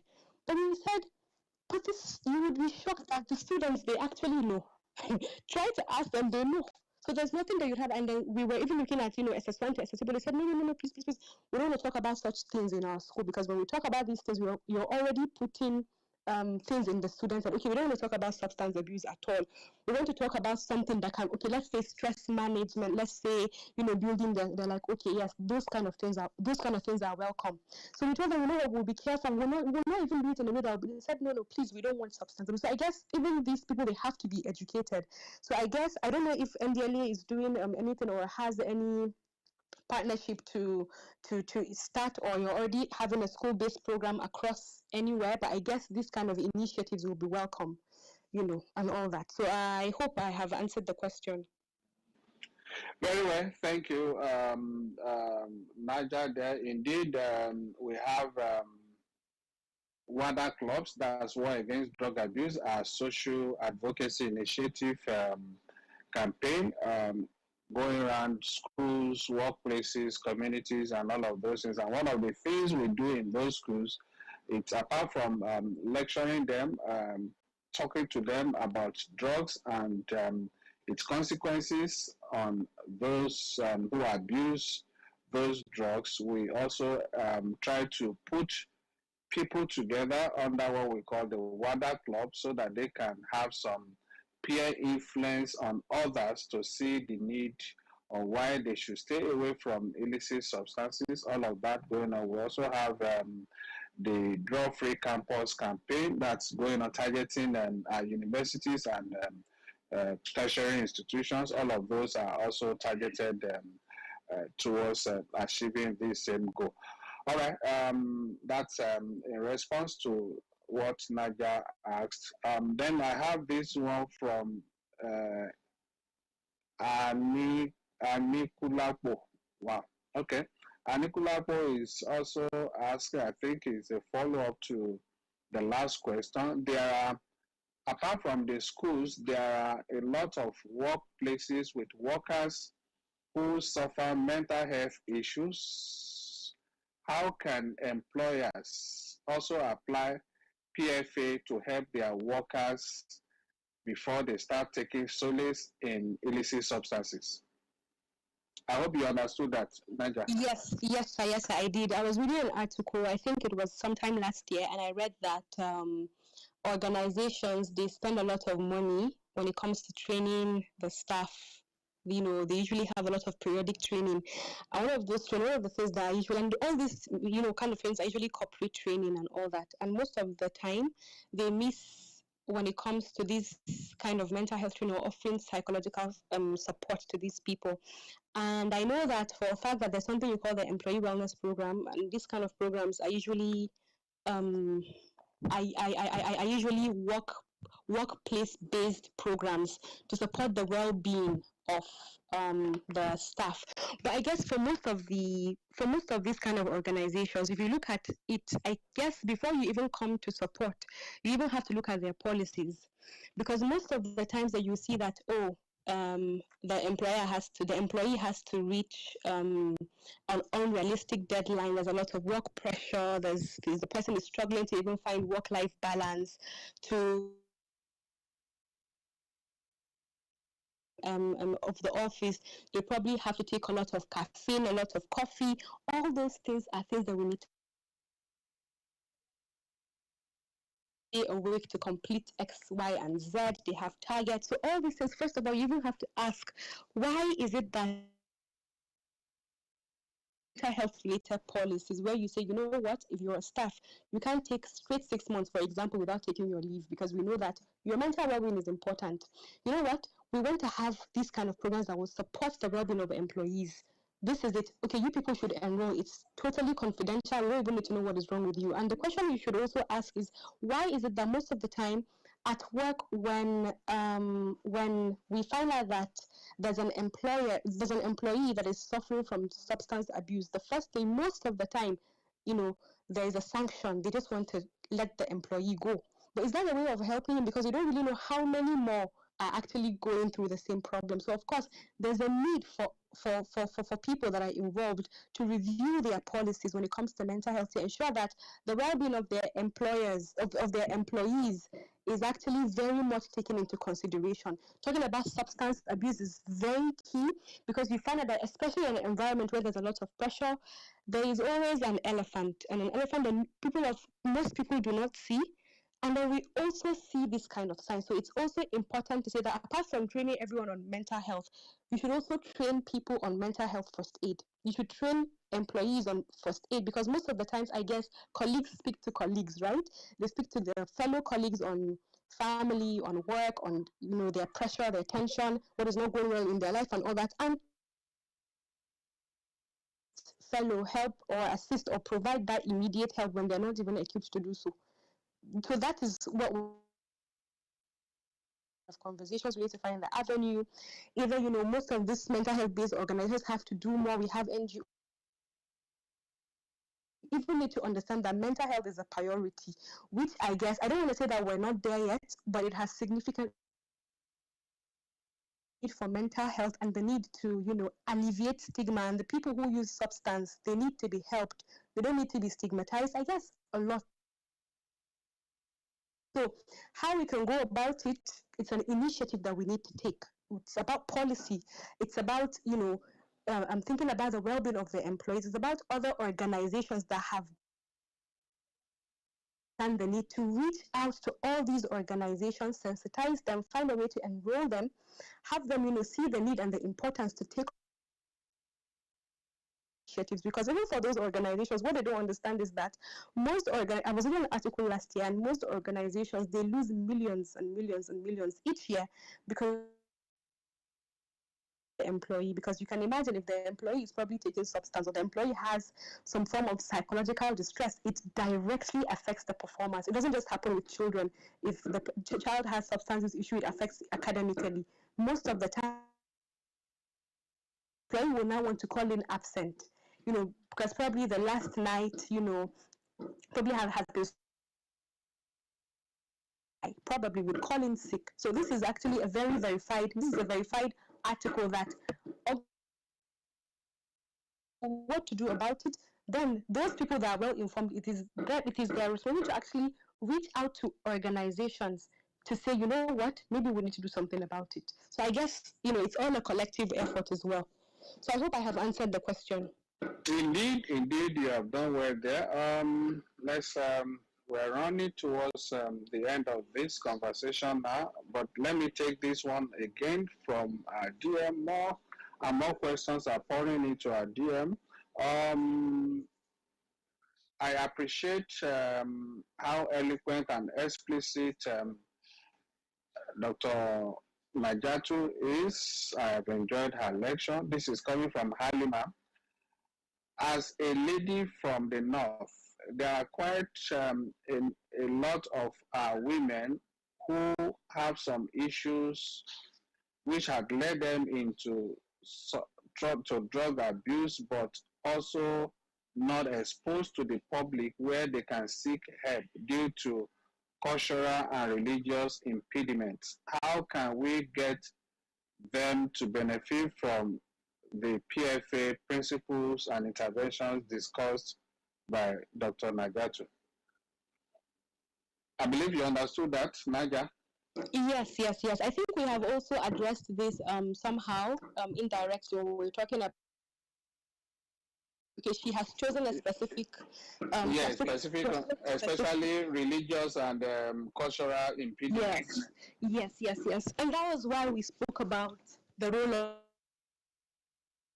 traditional leaders, the role of the community itself use issues. I don't know what happens, but one of the places where I used to live, just within the, so there's just like okay, it's because most of the time when women are going through a lot, especially when you talk about where they will go, they will not go to the hospital, they will not go to a psychologist because they probably do not even believe in that. They think, okay, you know what, let me talk to a religious leader. So that religious leader to give them his own advice, but most of the time the kind of advice that they give, you know, is not something. For example, the person might be presenting a case of depression, but the person, so you know what, just, you know, just pray, just do this and just do that, but that is not really enough. So I know that there was a place that I stayed that they were able to infuse they were able to sort of like train the persons that were from anyways they were involved to learn little skills to be able to manage these people and to encourage them to go and seek help. There was a facility that they were referring them to. Yes, they had counselors, they were able to manage them, but I guess that those people need to be strengthened. We need to ensure that the people, because we know that in those kind of communities support that we usually reach out to our clerks, like they're our malams. So even them, they need to know what mental health is. They need to know psychological first aid, because many times, even when you go on social media, you see these kind of things and you see that they're talking to them from a place of lack of, you know, they're not being mental. Why would you think this is? Aren't you a person of faith? So even that, in the process, somehow there are times where we try to stigmatize them because we're not better well informed. So as I have said, PFA is for everyone.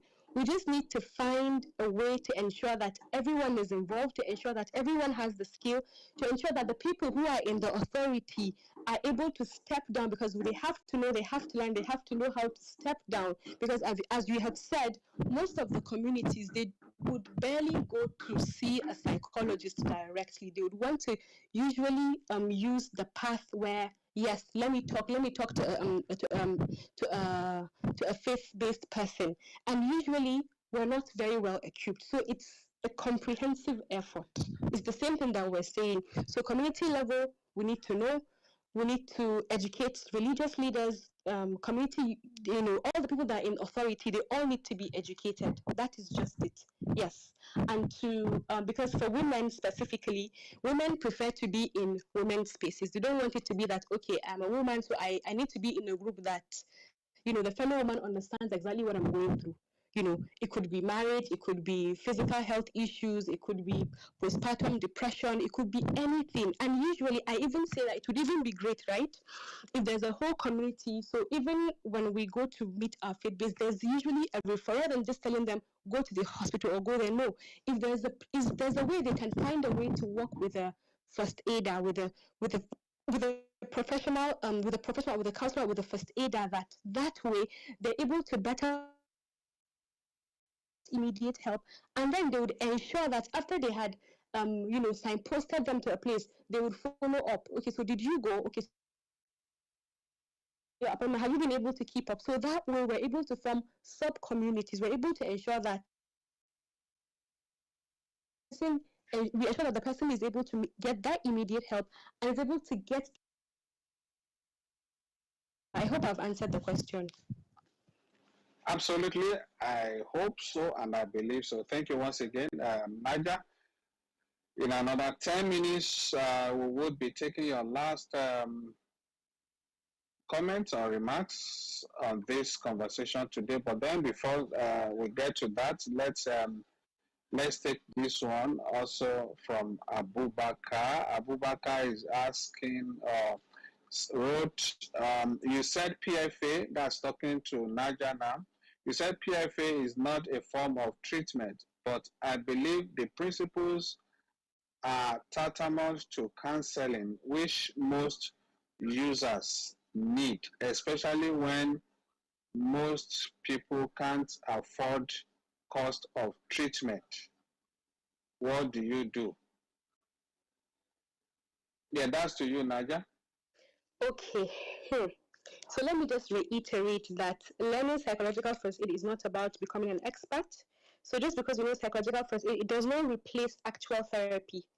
It is just an immediate support, just like Mr. Femi had given the example of, that kit. Why we usually have those kits in our home. It's not for you. It doesn't fit you entirely. So imagine a person who has a severe case of, let's say, opioid, and are able to provide psychological first aid, but the person still has the addiction, and addiction, that it is a brain illness which requires clinical help, which probably even most likely you would need to see a psychiatrist, which is a doctor. You probably need to be on medication. You probably need to be rehabilitated, probably for months or for 6 months or even more. You probably need close care. You probably probably the person needs to go through some physical evaluation, and the person needs to go for a comprehensive assessment. So in that way, PFA doesn't cover that issue because the person needs to see a professional. PFA is just an immediate support when the person is in crisis. Don't forget, I've said the aim of PFA is to so that you can de-escalate, so that you can cope. The person is in crisis, the person is in distress, so that you can make the person calmer, you can make the person safer, you can encourage the person to seek help. So now talking about, of course, we know that seeking psychological support is not cheap. Yes. They're the cheap ones, and then the cheap ones are the ones that entail you to see your family member in China. Nobody would want that. You could probably get that very, very affordable. But at the same time, I'm glad that we have NGOs. We have a lot of NGOs. I don't want to really call a lot, but I know that we have a few NGOs. One that comes to my head is Reconnect. They're able to connect you to a professional at a very, very, very subsidized rate. You have people that if you cannot afford to probably go, you have NDLEA. You have NDLEA. You could just call a professional at the comfort of your home. At the comfort of your home. You just have to pick a call, take a call, talk to a professional. If you even need to go in physically right now, I had Mr. Femi say you can even go physically. And these are actually things that are highly subsidized. For the call, you don't even get charged. It is toll-free. You could talk for as long as you want. And the person talking to you is a professional. And they're not going to give you advice, but they're going to guide you professionally. If through the telephone, they need this person actually needs a more intensive care, we have a team of psychologists, psychiatrists, nurses, doctors, call them, name them, pharmacists, come into the center, we can help you. So, NDLEA has actually, given us a lot. If we can complain about the fact that, I have a loved one who is going through substance use issue and the mental health is not cheap, NDLEA is the option. You can call at the comfort of your home, you could go to a walk-in center, and you would actually seek help. So I hope I've answered the question. So again, PFA is not a treatment, it is just an immediate support. So the person still needs help. The person still needs proper help, but we're just helping them to calm down in crisis and to de-escalate so that they feel safe. They feel, even if you leave the place, they're not able to cause harm to themselves or to other people. So that is just the aim of PFA. It's not to replace any treatment option. I hope I've answered the question. Thank you. Absolutely, Naga. In fact, the way you, talk smoothly, and I'm beginning to, I feel like sending a cold bottle of water to you because we're really stressing you. All right, that's just a way to appreciate you, just saying you're doing more than enough. Thank you very much.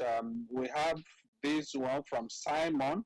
Simon says, what are the limitations of PFA, especially in the case of a dependent or violent addict? That's a big challenge there. Naga?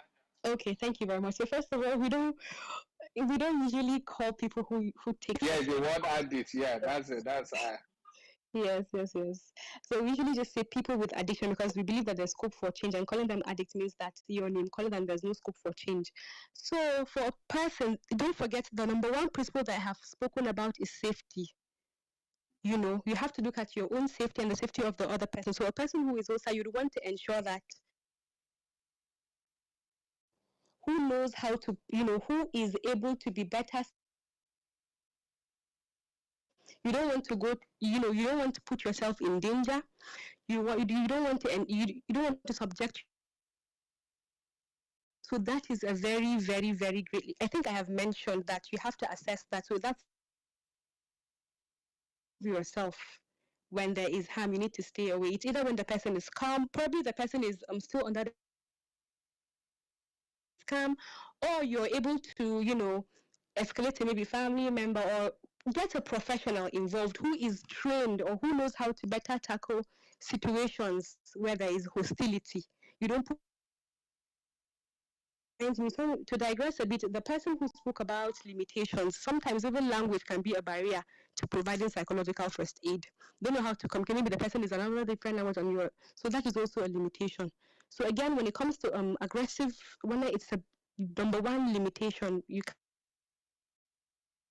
skilled. Probably a person who is a professional will know how to better, you know, douse the tension or how to talk to the person. But for you, that's a big limitation. You don't attempt to do that. That is it. All right. Thank you very much, dear Naja. Okay. Let's. I guess this may likely be our last question. I think you have asked. You already answered this. Let me skip this one. What's this one? Okay, I think you have also answered this. Yes. Okay, let's. Okay, I think you. Okay, but then this Philip is asking, are there rules for our religious leaders, especially since they what they do also involve counseling? Can we say what they do can also be part of the principles of PFA, and how can they do better? Of course.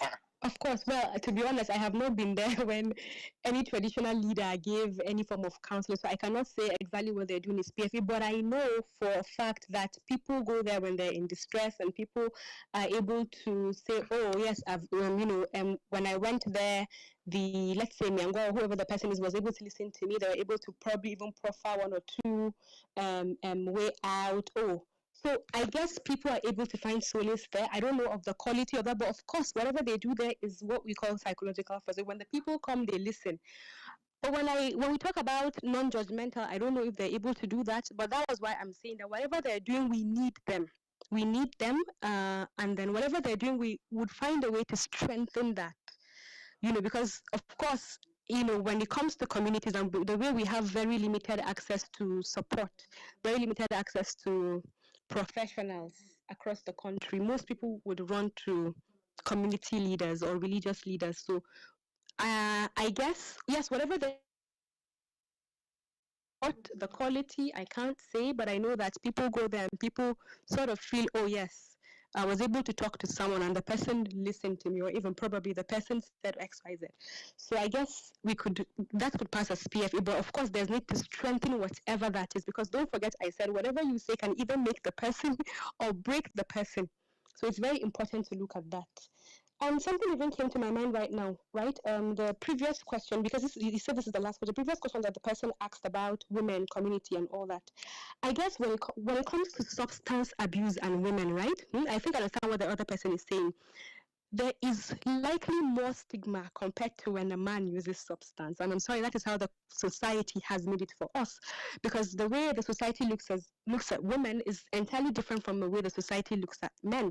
So it is important that we're able to have resources across our community that focuses on women-based, maybe let's say a women-based facility or women-based community where women can go there and they know that, oh, you know what, I feel safe. They have their own groups or subgroups, maybe they have a professional where it is a women-only or women-based center, and they know that, yes, whatever it is a safe space for me, and there's a professional for me, and whatever it is can provide psychological first aid, even at a community level. I think that is very important, women only, because women, whatever it is, even in centers, we see that when women come in treatment and then men come in treatment, usually you see that maybe it's like 10 men to 2 women or 10 men to 1 woman. And even at that, the woman is always shy. Oh, I'm not supposed to be here. Because what? They feel like it's already very stigmatizing that I shouldn't take substance as a woman. So I guess if we're able to find communities or resources or centers that will be women-based, it would really go a long way. I hope I have answered the other question. Absolutely. Thank you, Naja. I saw Dr. Abdullah raising his hand. Dr. Abdullah, you have an intervention? Yeah, okay. Can you hear me, please? Yeah, loud and clear. Yeah, I had wanted to speak to the person that asked about the limitation of PFA. Yeah, I think the speaker had spoken a lot about that. It is to be understood that PFA is not a treatment option, like she said. It's just to take care of the crisis phase of the problem. And the limitations, you can look at it in this way. PFA just focuses on the immediate crisis, like she said. You know, it excels at de-escalating the situation. You know, it does not, it's not like a treatment option, like she said. And it has limited scope because PFA does not address the underlying cause of the drug use. You know, and for you to treat drug use problem, you have to address the underlying cause. So that is also a limitation. And it doesn't address addiction at all. You know, PFA isn't equipped to deal with the physical and psychological dependence associated with addiction. So these are the limitations. All we use PFA for is to address the initial crisis phase. You know, so that through the PFA you are able to get the person towards seeking help. You know, the person begins to see the need that are really. So there are people that actually care, like, you know, this person providing the PFA, you know, you gain the person trust, you are able to convince the person to actually seek for a professional help for the treatment proper. So those are the limitations. And I also wanted to speak about the issue of religious and traditionalism. Of course, sometimes even with the best of intentions, we could cause harm. And I think sometimes ago we have spoken about this. Counseling is a professional endeavor. So I think our religious and traditional leaders would do a lot better if they had some form of capacity building. Let me just give an example. If you look at it, most at times, we look at problems, a drug use problem, mental health problem, usually we look at it based on morality or spirituality. And sometimes this view can actually cause more harm than good. For example, somebody who has depression, you know, there is something we call anhedonia. Somebody who the person have lost the capacity to be happy. You know, this is a brain disease. The person wants to be happy, but he or she has lost the capacity to be happy. Then the person goes to a religious figure who is telling the person that is it that you don't have faith in God, you have everything, God has done everything for you, but you are always sad, no stuff like that. This thing can further complicate some of the things we see in depression, for example, where people have what we call delusion of guilt. This person, for no reason, feels guilty and feels that he or she deserves every bad thing that is happening to him or her. So when somebody is further enforcing that guilt, but making the person feel that, look, you know, if you have faith, you shouldn't be feeling the way you are feeling. You know, that is a wrong approach that could do more harm than good. And that is why we feel if these people that are so close to the people at the grassroots, if they will have some sort of capacity building to understand certain principles of psychological intervention, I think we would benefit a lot from them. You know, because sometimes the approach we adopt, like even substance use, usually most religious or traditional people look at it on morality. You know, but we know that there are biological bases of addiction, there are psychological bases, and then there are social and environmental bases of addiction. So if you are going to look at it purely on moral grounds, then we are going to be losing a lot of opportunities to help these people with this problem. So yes, they provide invaluable assistance to us, but sometimes due to lack of this technical know-how, they could actually be causing more harm than good in this regard. Thank you very much. Thank you very much there, Dr. Abdullah. Dr. Abdullah is a consultant psychiatrist at the Ahmadu Bello University teaching at Zaria. Thank you for always being available. Okay, now abuse and illicit sex. Would you want to ask a question or make a contribution, but just make it in 30 seconds if possible? Please go ahead so that I can then ask our guest speaker to make a final remark. Okay, if he's not ready, please. Really well, we have taken quite a lot of your time today. I know how busy you can be, but then you have given our time and quite a lot of share quite a lot of thoughts with us on this platform today. So let's have so that we can free you to have start your weekend on a pleasant note. So let's have your final take. Then we'll go ahead to close the space. Thank you, Naja. Please go ahead. I think my last take on 30 seconds, or what I have to say for 30 seconds, is I want everyone to remember that no one was born and the person said, I want to become that would have substance addiction. So it is very important fight the person, we fight the addiction.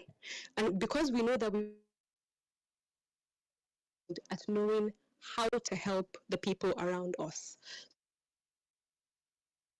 from a point of empathy, from a point of love, and from a point of understanding.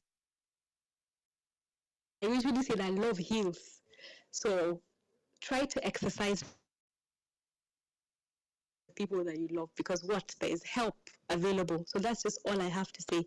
Let us all be empathetic in cancel the culture of judgment. Let us be, supportive individuals to people who are in need, because we might just be that one person that they need. And then we'll... Thank you very much, Mr. Femi, once more. That's just all I... All right. Thank you very much. Speaker for today, Naja, psychologist, a wellness therapist, and a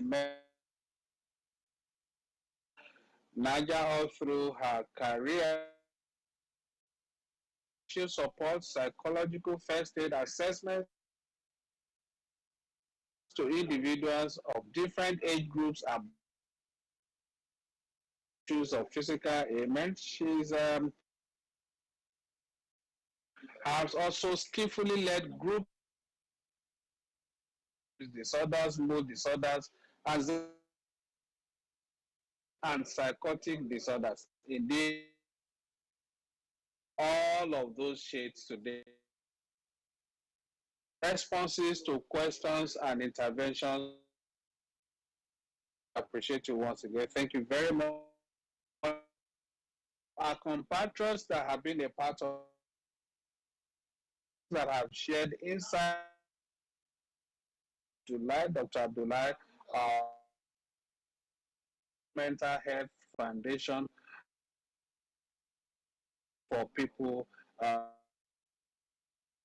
Thank you very much, Dr. Abdullah. We'd also like to talking of Dr. Lorette, us from Chicago, Illinois, as well there in the other side, that's talking of also a medical practitioner. Thank you. She joins us from Maryland. Also, you may not be able to go all through. Throughout the. Actually, I've seen Boma joins us from Port Harcourt. Seen Sati, that's for being part of this conversation today.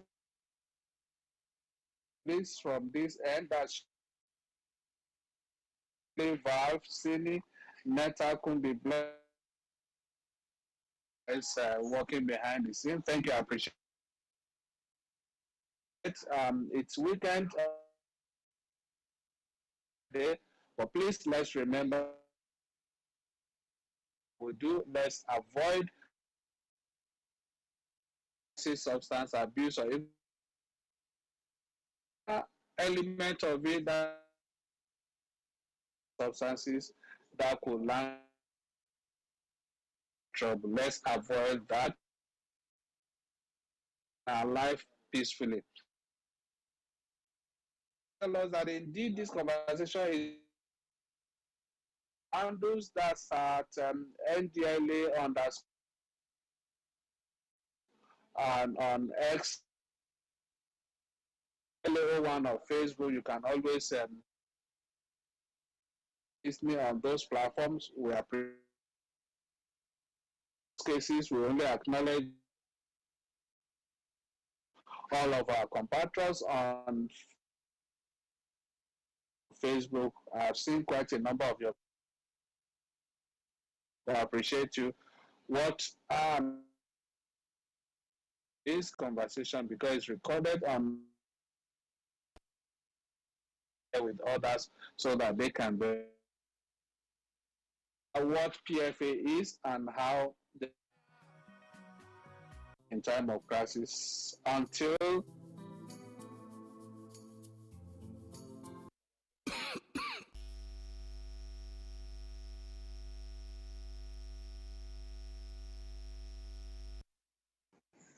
Thank you very much.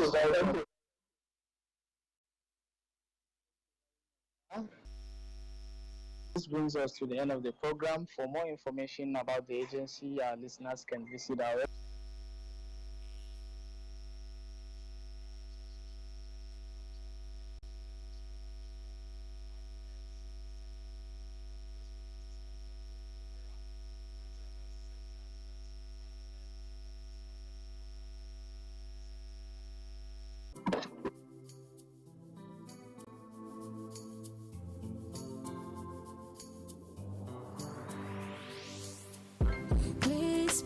Attention, it starts from the foundation. Everybody needs somebody. You turn a blind eye and care nothing less. Say it's just business, all about the money. You are so unbothered as long as they pay. Say it's just business, all about the money. You know they're on a fast lane, but you've got business to run. So you look away the other way. It concerns you. It'll kill it all, it'll kill dreams. It'll land people for jail. War against drug abuse.